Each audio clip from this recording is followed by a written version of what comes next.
Good morning to all of you. आप सभी का पुनः स्वागत है VSR अड्डा बोर्ड एग्जाम की इस चैनल पे।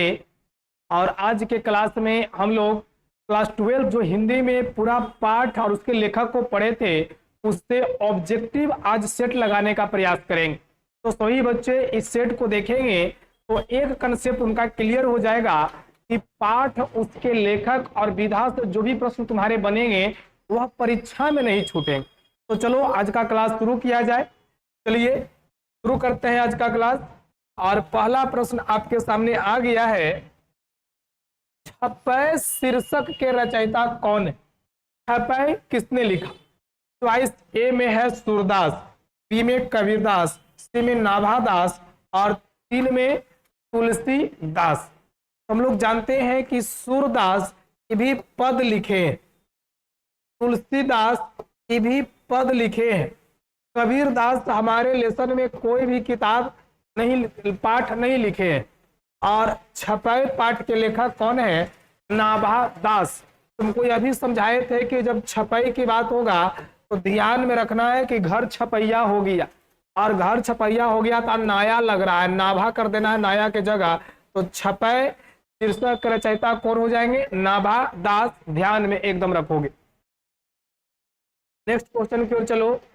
भूषण ने कौन सी कविता लिखी? चॉइस ए में है छपै, बी में है पद, सी में कवित और डी में कड़वक। तो हम लोग जानते हैं, अभी हम लोगों ने पढ़ा कि छपै लिखने वाले नाभादास हैं।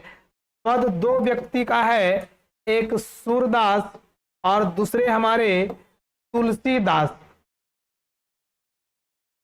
पद दो व्यक्ति का है, एक सूरदास का और दूसरा तुलसीदास का। कड़वक हम लोग जानते हैं लिखने वाले व्यक्ति मलिक मोहम्मद जायसी हैं। और कवित पाठ को किसने लिखा? तो कवित पाठ को भूषण ने लिखा। किसने? भूषण ने। तो सही आंसर हम लोग का कौन सा हो जाएगा? भूषण, 2 का सी। शमशेर बहादुर सिंह ने कौन सी कविता लिखी है? चॉइस ए पुत्र वियोग, बी में उषा, सी में हार जीत और डी में अधिनायक। हम लोग जानते हैं पुत्र वियोग लिखने वाली जो लेखिका है यह सुभद्रा कुमारी चौहान है। हार जीत किसने लिखा? विनोद कुमार शुक्ल ने। जब हार जीत की बात होगी तो यह किसने लिखा है? विनोद कुमार शुक्ल ने। अधिनायक हम लोग सभी लोग जानते हैं, जल्दी से बताइए किसने लिखा है अधिनायक? रघुवीर सहाय ने। रघुवीर सहाय ने। और उषा लिखने वाले व्यक्ति कौन है? शमशेर बहादुर सिंह। तो इस क्वेश्चन का सही आंसर क्या हो जाएगा? शमशेर बहादुर सिंह। एकदम आसान क्वेश्चन था, सब लेसन में करवाया हुआ है, अगर पढ़ के बैठे हो तो सब टिक लगा दोगे। अशोक वाजपेयी ने, एक मिनट यहाँ पे ध्यान दोगे।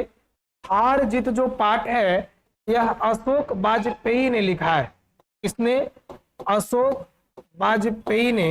हार जीत अशोक वाजपेयी ने, ये ध्यान रखना है।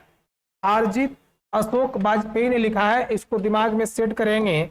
यहाँ हम लोग आ जाए, अशोक वाजपेयी ने कौन सी कविता लिखी है? चॉइस ए गांव का घर, बी हार जीत, सी अधिनायक और डी पुत्र वियोग। तो गांव का घर यह ज्ञानेंद्र पति ने लिखा है। किसने लिखा है? ज्ञानेंद्र पति ने। हार जीत किसने लिखा है? तो हार जीत अशोक वाजपेयी ने लिखा है और अधिनायक रघुवीर सहाय ने लिखा है और पुत्र वियोग सुभद्रा कुमारी चौहान ने लिखा है। तो सही आंसर 4 का बी होगा, एकदम दिमाग में सेट रखोगे। ज्ञानेंद्र पति ने कौन सा कविता लिखा? हार जीत। तो अभी पढ़े कि हार जीत अशोक वाजपेयी ने लिखा, गांव का घर यही ज्ञानेंद्र पति ने लिखा, उषा शमशेर बहादुर सिंह ने लिखा है और पुत्र वियोग यह सुभद्रा कुमारी चौहान ने लिखा है। तो हमारा क्वेश्चन का जो आंसर है, ज्ञानेंद्र पति ने कौन सा कविता लिखा? तो गांव का घर। इसको दिमाग में एकदम सेट रखोगे।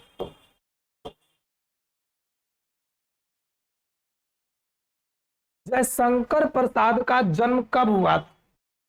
सबसे पहले ये बताओ, जयशंकर प्रसाद कौन कविता लिखे? हम लोग जानते हैं जयशंकर प्रसाद तुमुल कोलाहल कलह में, तुमुल कोलाहल कलह में, तुमुल कोलाहल कलह में इस पाठ के लेखक कौन है? तो जयशंकर प्रसाद। और जयशंकर प्रसाद ने तुमुल कोलाहल कलह में लिखा और हम लोग इसमें पढ़े हैं लेखक परिचय में, इनका जन्म 1889 में हुआ है। कब हुआ है? 1889 में। बाल कृष्ण भट्ट ये किसकी रचना है? या बातचीत क्या है? बाल कृष्ण भट्ट का जो रचना है बातचीत क्या है? एकांकी, कहानी, यात्रा संस्मरण, ललित निबंध। हम लोग जानते हैं कि एकांकी के रूप में एक है जो सिपाही की माँ है, सिपाही की माँ। कहानी भी हमारे पाठ्य पुस्तक में है, उसमें है उसने कहा था, बहुत बेहतरीन कहानी है। और भी कहानी है जिसमें मालती का जिक्र है, रोज, यह भी कहानी है। यात्रा संस्मरण हमारे पाठ में एक भी नहीं है। ललित निबंध बालकृष्ण भट्ट की रचित रचना है। बातचीत यह ललित निबंध है, तो 7 का सही आंसर डी होगा। इसको एकदम दिमाग में एकदम सेट रखना है। अर्धनारी ईश्वर का संबंध किस विधा से है? निबंध, कहानी, एकांकी, व्यंग। तो अर्धनारी ईश्वर एक निबंध है जिसमें आधा नर और आधा पुरुष के गुण का तुलना किया गया है। इसी को अर्धनारी ईश्वर कहते हैं। यदि किसी स्त्री में नर का गुण चला जाए तो समाज उसे क्या कहता है? और किसी पुरुष में यदि किसी स्त्री का गुण चला जाए तो समाज उसे क्या कहता है? इसी परिश्लेषण को लिखा गया है। और यह देखो निबंध। प्रगीत और समाज किनकी रचना है? चॉइस ए बालकृष्ण भट्ट की, चॉइस बी दिनकर की, सी नामवर सिंह का और डी चंद्रहास शर्मा गुलोरी का। तुमको पहले ही बताए हैं कि जब बालकृष्ण भट्ट अभूत होगा तो कहना है कि सर भट्ट भूत बातचीत मत करिए, दिनकर की बात करेंगे, रामधारी सिंह दिनकर की। तो बोलो इसमें अर्धनारी ईश्वर हो जाएगा और सभी को याद होगा नामवर सिंह। प्रगति करोगे समाज में, तो यही देखो प्रगीत और समाज है, तो तुम्हारा नाम हो जाएगा। 9 का सही आंसर सी होगा। और चंद्रधर शर्मा गुलेरी किस पाठ के लेखक हैं? तो यह उसने कहा था पाठ के लेखक हैं। इसको एकदम दिमाग में सेट रखना है। तिरिच के रचनाकार कौन है? चॉइस ए जे कृष्णमूर्ति, ये जानते हैं हम लोग, शिक्षा के रचनाकार हैं। मोहन राकेश समझाए थे, मोहन राकेश। यहाँ मोह आ रहा है तो मेरी माँ रहे या सिपाही की माँ, मोह तो आना ही है। तो मोहन देखो सिपाही की माँ के लेखक है।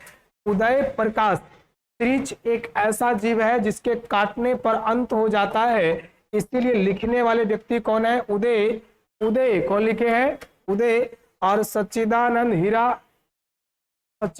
हीरानंद बादशाह आगे, यह रोज पाठ के लेखक हैं। इसको एकदम ध्यान में रखेंगे। तो 10 का सही आंसर सी। इनमें से कौन सी रचना ओम प्रकाश वाल्मीकि की है? रोज। हम लोग अभी पढ़े कि रोज 2 देख रहे हैं, यह किनके रचना है? तो रोज हमारा सच्चिदानंद हीरानंद बादशाह आगे का रचना है। जूठन किसका है? बोलो जल्दी से, जूठन किसने लिखा है? सिपाही की माँ और शिक्षा। तो सिपाही की माँ जानते हैं मोहन राकेश ने लिखा है, मोहन राकेश ने। जूठन किसने लिखा? ओम प्रकाश वाल्मीकि ने। किसने? ओम प्रकाश वाल्मीकि ने। और शिक्षा जे कृष्णमूर्ति ने। यहाँ ओम प्रकाश वाल्मीकि पूछ रहा है, तो सही आंसर 11 का डी होगा। एकदम दिमाग में इसको सेट रखना है। चलिए 12 नंबर क्वेश्चन की ओर चले। हंसते हुए मेरा अकेलापन, इसके लेखक कौन है? चॉइस ए मोहन राकेश, दी उदय प्रकाश, सी मलयज, दी अजय।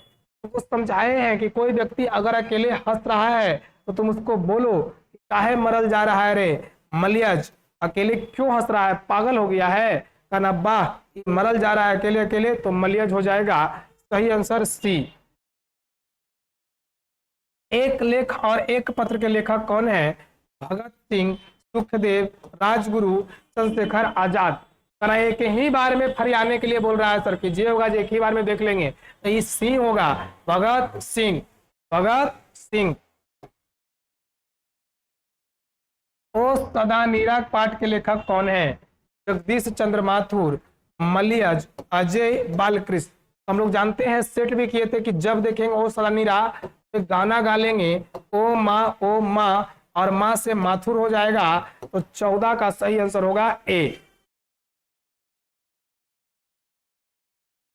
ये कृष्णमूर्ति की इनमें से कौन सी रचना है? रोज। रोज अभी बताए किसने लिखा? सच्चिदानंद हीरानंद बत्स्यायन। संपूर्ण क्रांति किस व्यक्ति ने लिखा है? जयप्रकाश नारायण। जयप्रकाश नारायण। बातचीत बाल कृष्ण भट्ट। और शिक्षा तो जे कृष्णमूर्ति। 15 का सही आंसर होगा डी। कड़बक का रचयिता कौन है? सूरदास, तो इनका तो पद है भाई। कबीरदास सही नहीं, तुलसीदास भी इनका पद है। और जायसी। कहना है कि बहुत बकबक करता है सर, जाय दीजिए, बहुत बकबक करता है, इसको जाय दीजिए, तो जायसी। कड़बक पाठ के लेखक कौन हो जाएंगे? जायसी। 17 नंबर आइए, पुत्र वियोग किसकी रचना है? चॉइस ए सुभद्रा कुमारी चौहान का, बी अजय का, सी रघुवीर सहाय का, और डी गजानंद माधव मुक्तिबोध का। तो पुत्र वियोग सुभद्रा कुमारी चौहान का है, एकदम ध्यान में रखेंगे जब भी चलेगा पुत्र वियोग, ध्यान रखना है ये किसके हो जाएंगे? सुभद्रा कुमारी चौहान के।